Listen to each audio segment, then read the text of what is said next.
प्रमाणात विरोध झाला.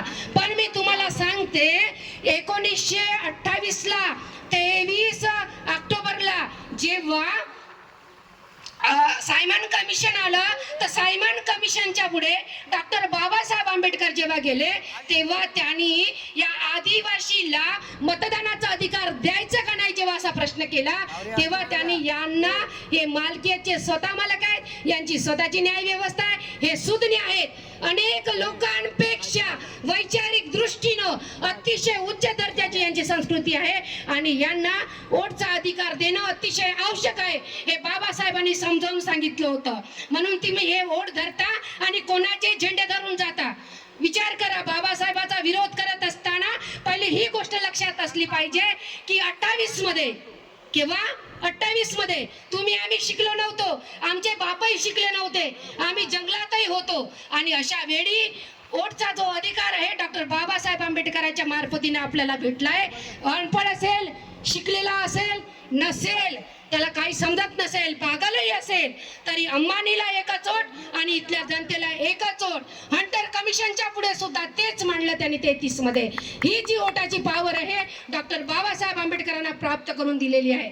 म्हणून मित्र हो सांगतो मी तुम्हाला 244 कलम 338 कलम तुम्ही राजसत्तेत जाता, याच्या शिट्या पडतात, त्याचं रोटेशन निघतं, चालले याच्या मागं, चालले त्याच्या मागं, चालले त्याच्या मागं, हे सगळं जे दिलेलं आहे तुम्हाला कोण विचारत होतं? म्हणून मी म्हटलं की तुम्ही कोण आहे, तुम्हाला कोण विचारत होतं? जर तुम्हाला आरक्षण लागू नसतं, आरक्षणाची सीट नसती तर कसे तुम्ही झाले असते? तर मग जेव्हा आरक्षणाचा मुद्दा येतो तेव्हा टांगती तलवार राहते. राजकीय आरक्षण 10-10 वर्षासाठी काय केल्या जाते? एक्सचेंज केल्या जाते ना. आणि मग आपण म्हणतो राजकीय आरक्षण म्हणजे आपलं आरक्षण, मी कसा मंत्री झालो पाहिजे, मी कसा आमदार झालो पाहिजे, माझ्याच घरचे लोक कसे सावकार झाले पाहिजे, सगळे पेट्रोल पंप हे ते माझ्याकडेच आले पाहिजे. अशा विचाराचा जो समाज आहे त्यांच्या डोक्यामध्ये या संविधानाच्या खाचा टोचल्याशिवाय मी सोडणार नाहीये.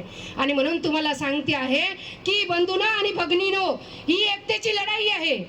आदिवासी एकता जिंदाबाद. बोलो, आदिवासी एकता जिंदाबाद, आदिवासी एकता जिंदाबाद, आदिवासी एकता जिंदाबाद. बिरसा मुंडा अमर रहे, बिरसा मुंडा अमर रहे. क्यों अमर रहे? क्योंकि उन्होंने संविधान में ये लाया. सांगत आहे मी तुम्हाला, या मालकीचे हक्क आणि अधिकार आहे ना ते बिरसा मुंडाच्या उलगुलानाने आलेले आहेत, आठवण ठेवा.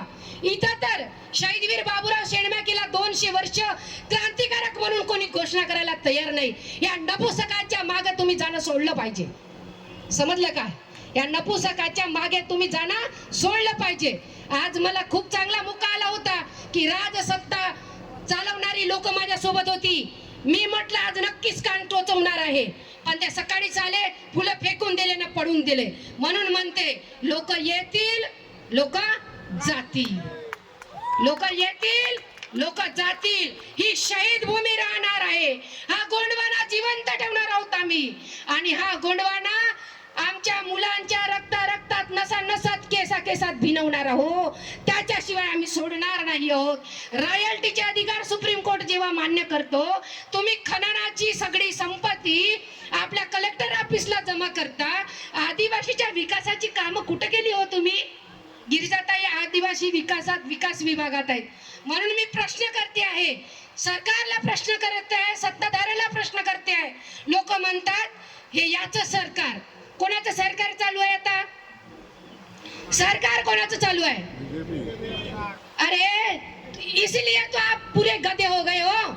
सरकार किसका है? सरकार हमारा है. आम्ही भारताचे लोक. सरकार कोणाचं आहे? आम्ही भारताचे लोक. आणि अनपढ होतो म्हणून आम्ही गद्याला बसवलं. समजलं का? आम्ही अनपढ होतो म्हणून गद्याला बसवलं. तो सरकार बरोबर काम नाही करणार तर त्या बदलवण्याची ताकद कुठे आहे? वोट मध्ये आहे. समजलं? म्हणून आपण राजसत्तेची किल्ली हातात घेण्यासाठी आपण एकत्रित आलं पाहिजे. याच्या त्याच्या मागे जायचं नाही. 70 वर्ष काँग्रेसनी राज्य केलं. काय केली झकमारी? त्यांनी इथं सगळं घोषित केलं का? तुम्हाला वारीच घोषित केलं? कलेक्टरकडे जे पैसा ऍक्ट आहे, जिल्हा कमिटी आहे, तालुका कमिटी आहे, किती लोकांचा विकास झाला, किती गावांचा विकास झाला. आदिवासीची 100% लोकसंख्या असलेली गावं त्यांनी हे केली का, नोंद केली का त्याची, त्यांच्या रॉयल्टी त्यांना दिल्या का? मग देत नसतील, तुम्हाला कोणता जोश येते एवढा? मला असं नवल वाटते, तुम्ही आदिवासी जो काय भेसळ अवलादीची हो, कोणाच्याही मागं धावता असं मला म्हणावंसं वाटते. मित्र, राग जरी मानत असले, मला त्याचं अजिबात दुःख वाटत नाही, कारण ही तडमड आहे, ही चळवळ आहे, म्हणून इथं बोलावं लागते आहे.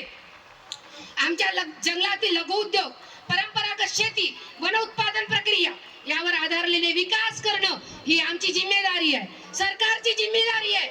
सरकारला 275व्या कलमानुसार बजेटमध्ये तेवढं प्रावधान करायचं आहे. अर्थमंत्र्याला ते राखून ठेवायचं आहे. काही अर्थमंत्री आम्हाला धमक्या देतात की आता आम्ही पैशाच्या तिजोरीवर बसलो, जर तुम्ही आम्हाला मानणार नाही, आमचा प्रचार करणार नाही, तर पैसा द्यायचा का नाही आम्ही ठरवू. अरे बाबा, तुला मंत्री बनवायचं का नाही आम्ही ठरवू, तू कोण होते सांगणारा? अरे दावा, ताकद दाखवा, ताकद, हिम्मत दाखवा. ही कविता म्हणावी फक्त 5 वर्ष नोकरीला शिल्लक आहे, हे अशीच तुमच्या सोबत चालणार आहे धडाडीनं, आणि एकेकाच्या छाताडावर जाऊन बसणार आहे. महाकाली माझ्या अंगात आली आहे बरं, म्हणू नका तुम्ही ते महाकालीच्या पाय लागायची गरज नाही, हे महाकाली तुमच्या अंगात आली पाहिजे.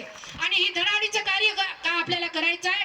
आणि म्हणून जे धक्कू भिक्कू ब्राह्मण बनिया, ज्या लोकांनी आमची लुटमार केली, आया बहिणीची इज्जत लुटली, ज्या शेतावर आमच्या लोकांची शेती घेतली, त्या शेतावर आमच्या माणसाला नांगराला चुटलं, अशा अनवेत वेदना केल्या. सोनी सुरी नावाच्या महिलेला छत्तीसगडमध्ये, बस्तरमध्ये तिच्या गुप्त लिंगामध्ये दगड भरली जेव्हा आंदोलन चढलं तेव्हा. अशा अनेक महिला आहेत.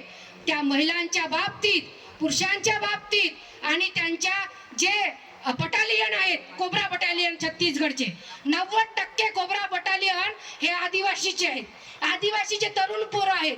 त्या बटालियनच्या हाताने आदिवासीला उचलणं, त्याला एन्काउंटर करणं आणि मग राष्ट्रपती पुरस्कार देणं. शरम करा. या अशा बटालियनला राजीनामा दिला पाहिजे आणि राजसत्तेची सूत्र हातात घेण्यासाठी आपण चाललं पाहिजे लोकमार्गानं. भारताचं संविधान काय म्हणत आहे की भारताचं संविधान म्हणतंय समाजवाद, राष्ट्रवाद, आर्थिक समता, यानी आर्थिक विषमता आणली. अरे लुटलं कोणाला तुम्ही आम्हाला लुटलं. एससी समाजाला तुम्ही गावाच्या बाहेर फेकलं होतं, त्यांच्याकडे तर शेत जमिनी नव्हत्या, पण आम्ही राजे होतो जंगलाचे आणि आमच्याकडे सगळं होतं. आणि जे लोक गावात होते त्या गावातल्या लोकांनाही तुम्ही गुलाम बनवले आणि ते गुलाम लोक आमच्या इब्रतीला धोका लावले. शिक्षण व जागृतीची लढाई आदिवासी तरुणांना लढावं लागेल. प्रशासन, संविधान याची माहिती देणे, गावागावात वनहक्क कार्यशाळा घेणे, सामाजिक आर्थिक स्वावलंबन आणि जंगल जो वनोपज आहे याच्यावर उद्योग निर्माण करणे, या गोष्टीमध्ये आपलं लक्ष घातलं पाहिजे. अहिंसकपणे ठाम आंदोलन चालवलं पाहिजे. अगदी 2 मिनिट घेते आहे आणि समारोप करते आहे. पर्यावरण आणि आदिवासी हक्क याच्याशी संगत घातली पाहिजे. म्हणजे ही लढाई केवळ जमिनीवर बसून आंदोलन करण्यापुरती न राहता कायदेशीर, शैक्षणिक, सामाजिक, तांत्रिक स्तरावर व्यापक स्वरूपात लढावी लागेल, तरच हे होऊ शकते. म्हणून मी म्हणते, जो सफर की सुरुवात करते है वही मंजिल पाते है. आमच्या जीवनाचा श्वास म्हणजे जंगल, जल, जमीन आहे. आज आमचा श्वासच हिरावून घेतला जातो आहे. पाण्याशिवाय शेती नाही, जंगलाशिवाय जीवन नाही आणि जमिनीशिवाय ओळख नाही. आमच्या संस्कृतीची देवताच निसर्ग आहे. नदी, डोंगर, झरे हे आमचे दैवत आहेत. खाणी, उद्योग, महामार्ग याच्या नावाखालीची जंगल तोड होत आहे, ती रोखली पाहिजे. प्रशासन आणि कंपन्या ग्रामसभेच्या समितीकडे दुर्लक्ष करत आहेत.